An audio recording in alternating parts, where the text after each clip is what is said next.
পানি পানি পানি পানি থই থই করছে পুরা চট্টগ্রাম, পুরো বাংলাদেশ।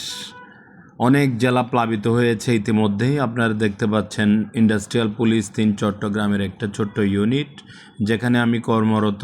এইটা হাউজের মধ্যে বৃষ্টির পানি নয়, আমাদের সাবমার্সিবল থেকে আমরা পানি সমযোজিত করি। আজকে এটা দেখানোর উদ্দেশ্য হচ্ছে এই পানির মধ্যেই বিষাক্ত অনেক ধরনের পোকামাকড় সহ বিভিন্ন সাপ, অন্যান্য বিষাক্ত যে কোনো প্রাণী থাকতে পারে।